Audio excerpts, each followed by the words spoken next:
And one Saturday, she's at home, minding her own business, and out of nowhere, she gets a knock on the door. When my mom opens up the door, the gentleman on the other end, he hands my mom these legal documents.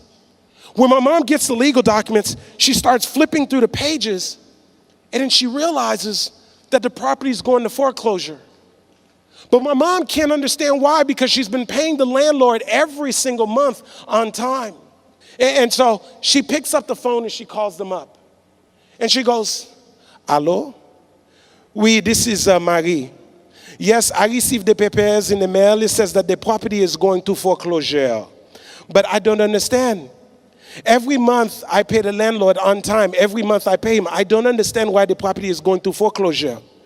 The lady on the line could tell that my mom sincerely did not understand what was going on. She said, "Oh, Marie, even though you've been paying the landlord money every single month on time, the landlord has a mortgage. The mortgage is attached to the property. Because of that, the bank has the right to foreclose. And so, ma'am, the property is going to go to foreclosure."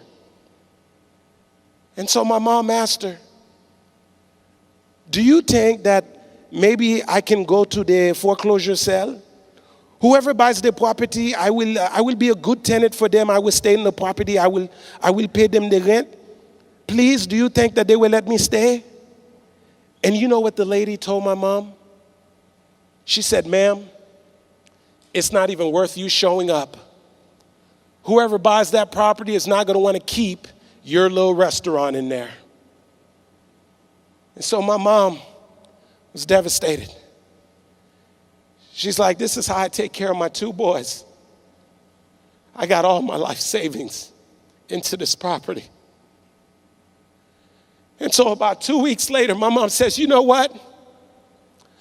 I know that sometimes you don't just have to listen to what people tell you." My mom shows up to the foreclosure sale. She's expecting a room full of investors.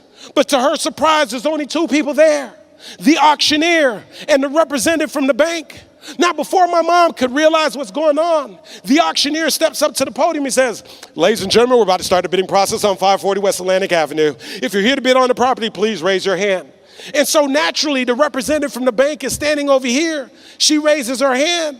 My mom, who had no intentions on bidding on the property, doesn't even know how this thing works. My mom decided to take an act of faith and raise her hand.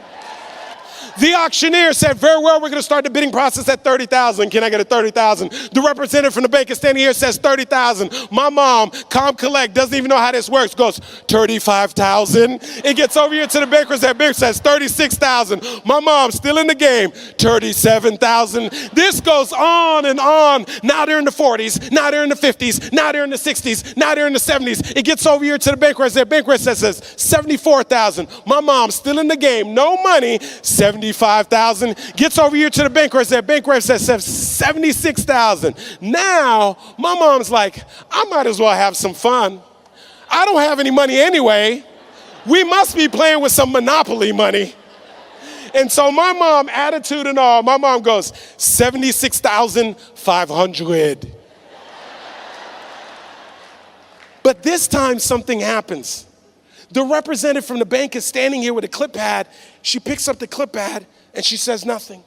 The auctioneer's got to keep the process going. He goes, $76,500 going once, no answer. He goes, $76,500 going twice, no answer. He goes, $76,500 sold to who? My mom, the woman who had no intentions on bidding on the property.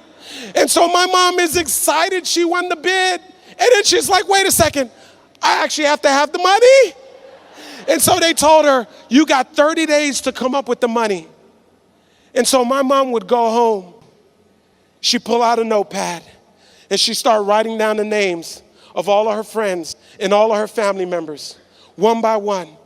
And she would call them up and tell them the story. Some would lend her $1,000. Some would lend her $2,000.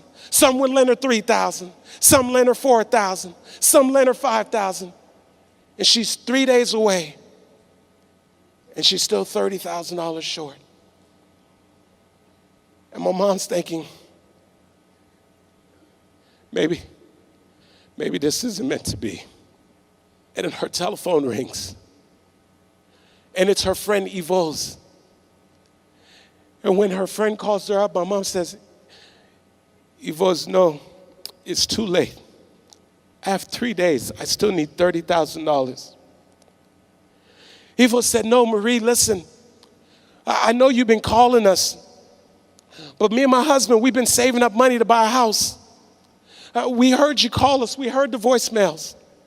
Right now, we've saved up $30,000. We prayed about it. We talked about it. And we want to lend you the $30,000. So my mom would go and get the money from Evo's and all of her friends and all of her family members. And she would drive over to the bank and get a cashier's check. She would get back in the car, drive up to Palm Beach, look at that big, thick cashier's window with the little hole at the bottom. My mom would proudly take that cashier's check and slide it through the little hole. And that day, my mom went from being the tenant to being the landlord, all because she was willing to show up. And so here's what I say to you. There are going to be times that you're going to be wondering, why should I keep showing up and working my business? Why should I keep picking up the phones and making the phone calls? Why should I keep fighting for my goals and fighting for my dreams? And what I want to remind you is that you got to show up for your life regardless of the circumstances. You got to show up in spite of the naysayers. You got to show up in spite of the conversation going on in your mind. You got to show up for your life. Because if you don't, nobody else will.